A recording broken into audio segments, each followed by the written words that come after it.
Res po volitvah ne bo skočil nazaj v objem Janeza Janše, bi šel v koalicijo z aktualnim premierjem Robertom Golobom, ki ne vidi težav v sodelovanju z njim po volitvah.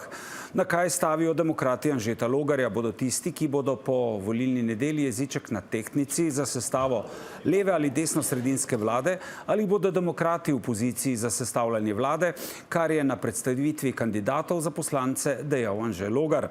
Zakaj ne pristaja na delitev Slovenije na dva bloka in trdi, da obstaja tudi druga izbira? Anže Logar je naš gost. Dobro večer. Dobro večer. Gospod Logar, sinoči je predsednik vlade in Gibanja Svobode Robert Golob v tem studiu dejal, da po volitvah ne vidi težave za sodelovanje z vami, tudi v morebitni koaliciji. Zato za vas vprašanje, imate vi morda težavo za sodelovanje z Robertom Golobom v vladajoči koaliciji? Po volitvah bi lahko sodelovali z gospodom Golobom in Gibanjem Svobode v vladi. Zdaj, demokrati smo nastali zato, da v slovenski politični prostor prinesemo nek nov pogled, novo vsebino, pa tudi neko menjavo generacij. V tej volilni kampanji se pa poskuša vse skozi oblikovati to kampanjo zgolj v oblikovalcih sledilcev dveh glavnih političnih strank. Ampak tukaj je zelo pomembno to vprašanje, zato ker imamo tak volilni sistem, da ena stranka težko sama sestavi koalicijo. Zato je to vprašanje na mestu. Gospod Golob je bil sinoči jasen, dejal je, nimam težav sodelovati z Anžetom Logarjem po volitvah. Kaj pa vi?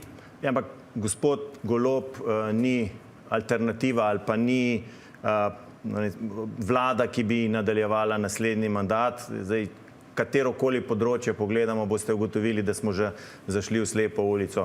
Zato mi demokrati pravimo, da obstaja izbira in da smo demokrati edini, ki lahko prinesemo ta spremenjen mindset, ta drugačen pogled na politiko v slovenski politični prostor. In Robert Golob je v zadnjem mandatu pokazal, da ni primeren za vodenje še ene vlade. Demokrati smo pripravljeni prevzeti to odgovornost.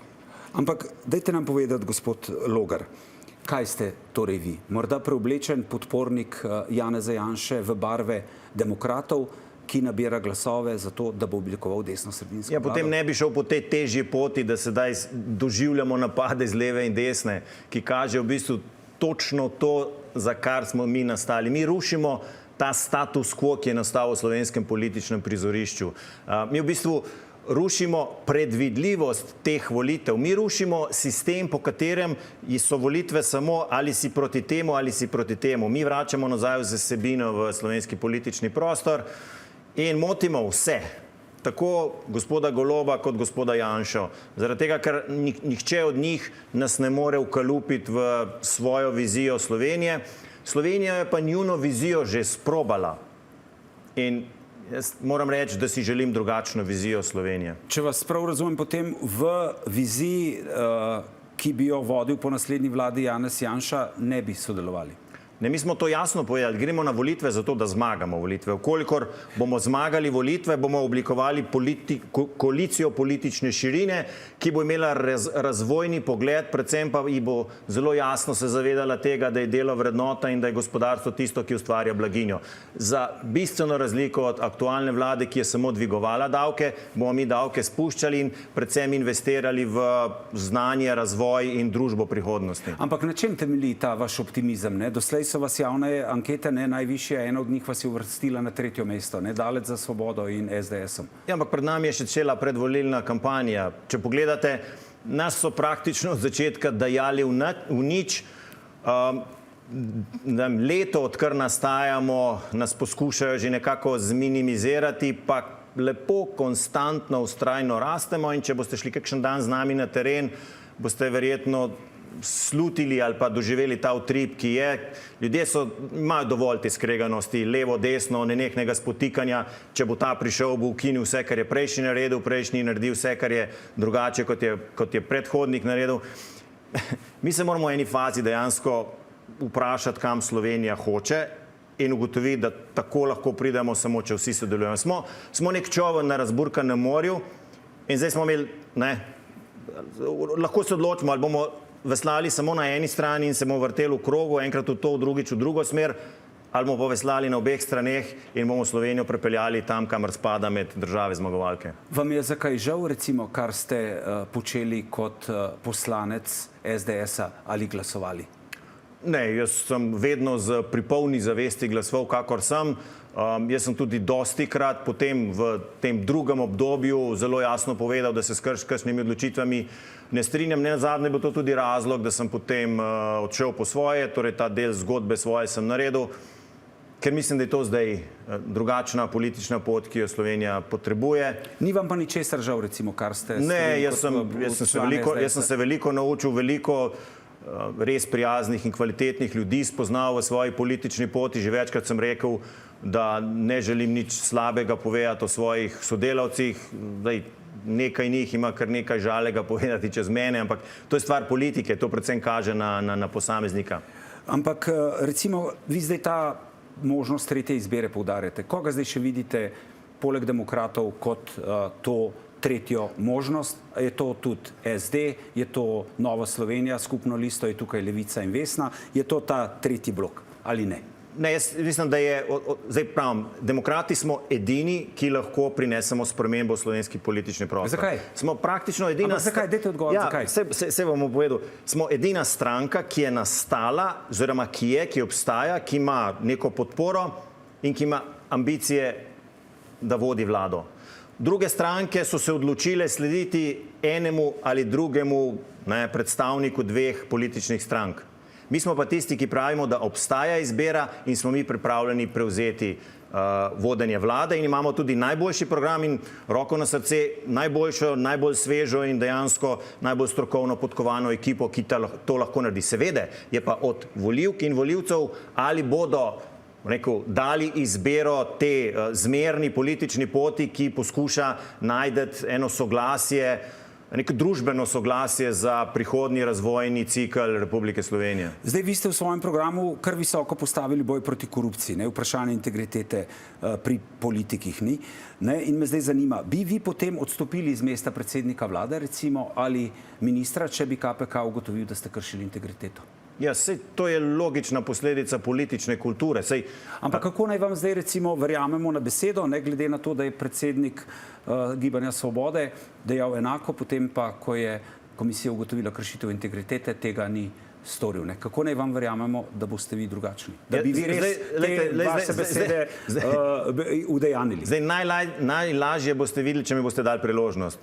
Skratka, če boste podprli demokrate in bomo vodili vlado, ampak vam zagotavljam, da do takega primera ne bo prišlo, ker ne bom uporabljal takih mehanizmov, kot jih je uporabljal in jih verjetno še uporablja Robert Golob. Glejte, predsednik protikorupcijske komisije Robert Šumi bo v času predvolilne kampanje govoril na enem od vaših dogodkov. Jernej Vrtovec, predsednik NSI, je to komentiral z besedami: eno so uradna srečanja, drugo predvolilni dogodki. Poslanec Lenart Žavbi iz Gibanja Svoboda, ki je bil pred vami naš gost, pa da se šef KPK ne bi smel kazati na predvolilnih dogodkih, sploh če ti padajo v predvolilni čas. Ali zlorabljate protikorupcijsko komisijo za predvoljene namene za podporo demokratom? Ne, zakaj? Odkdaj ima pa boj zoper korupcijo barvo, politično barvo? Meni so te izjave rahlo nenavadne. To pomeni, da nek strokovnjak, vrhunski strokovnjak na področju boja zoper korupcijo, ki je na koncu koncev študiral in tudi predaval to temo, ne morejo o tem govoriti. Še posebej, ko gledamo, kako danes predsednik vlade z uporabo bogato, dobro plačanega odvetnika poskuša blokirati vsako delo protikorupcijske komisije. Jaz pa mislim, da je v vsem interesu, da strokovni kader govori o problemu korupcije in ne nazadnje, gospod Šumi, mislim, da sodeluje tudi na javni tribuni stranke socialdemokratov. Povejte mi, podpirate dvig minimalne plače, ki ga je na predlog meseca sprejela vlada? Tukaj ne gre za vprašanje podpiramo, tukaj gre za vprašanje, kakšna posledica je tega. Vsak si zasluži čim višjo plačo. Mi smo naredili izračun na podlagi dohodninske reforme, ki jo uvajamo, ki jo bomo uvedli takoj po nastopu naslednje vlade. Dr. Masten je izračunal, da ob prejšnji plači z dohodninsko razbremenitvijo, kot je nameraval mi storiti, bi minimalna plača že danes znašala 1016 evrov. Torej 16 evrov več kot to administrativno dviganje plače. Vsak z minimalno plačo bi imel 16 evrov več, pa hkrati bi dosegli to, da ne bi ta kompresija stisnila in zdaj prinesla nezadovoljstvo do tistih, ki so blizu minimalne plače, pa so se zdaj praktično zjenačili z minimalno plačo. Kaj hočete s tem reči, da boste vi uravnavali te neto plače z dohodninsko lestvico, ne pa z dviganjem minimalne plače in da potem tudi delodajalci plačajo na seveda višje prispevke. Mi bomo predvsem naredili ugodno gospodarsko okolje. Zdaj, ta vlada je 4 leta dvigovala davke. Mislim, da je predsednik vlade v vašem studiu govoril, da ta mandat smo delali na krepitvi socialne države.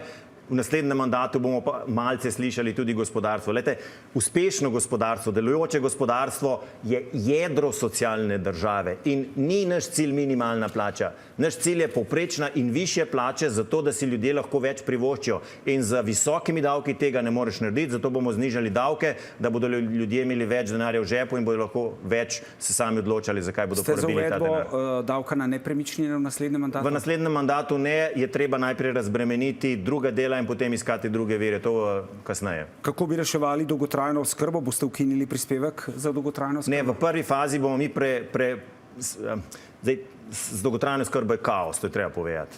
Nimamo časa, da bi to razložili, ampak popolnoma nedorečen produkt, ki pa ga vsi potrebujemo. V tem trenutku država pobere za milijardo evrov davkov, lahko pa ponudi samo za približno 300 milijonov storitev. Skratka, prvi ukrep bo znižanje tega davka na raven tega, kar lahko ponudimo, torej namesto 1% približno 0,3%. V naslednji fazi bomo pa naredili osrednji produkt socialne države, to je celostna oskrba, torej bo glavni produkt ne dolgotrajna oskrba, ampak celostna oskrba, kamor bojo vsi ti produkti sociale vezani v en sam produkt. Povejte mi, bi se, če prijete po volitvah v opozicijo, da bi lahko sestavljali vlado, bi se, če bi bil rezultat omogočal, lotili sestavljanja vlade brez recimo dveh največjih strank Gibanja Svobode in SDS-a, ne vem, z SD-jem, Novo Slovenijo, SLS-om, Fokusom in seveda Levico in Vesno. Bi poskusili brez dveh največjih strank, ker pravite, da ste sredina? Jaz v tem delu računam, da bo tudi prerod prestopil parlamentarni prag in lahko nastane taka koalicija, seveda, zakaj ne. Kdo je za vas najmočnejši kandidat na listi? Vi, morda Eva Irgl, zanimivo, ne, tam je tudi Silvo Mesojedec, nekdanji član SDS-a, ki je znam potem, da se je dolga leta opozarjal na romsko problematiko na Dolenjskem. In je najdel edino opcijo za razvoj Slovenije v demokratih. Jaz bi rekel, da imamo najmočnejši kandidat? Ne, da imamo 88 močnih kandidatov, tisti, ki bodo pripeljali novo paradigmo politiko, da politika dela za ljudi in ne obratno. Najlepša hvala, da ste bili naš gost. Hvala za povabilo.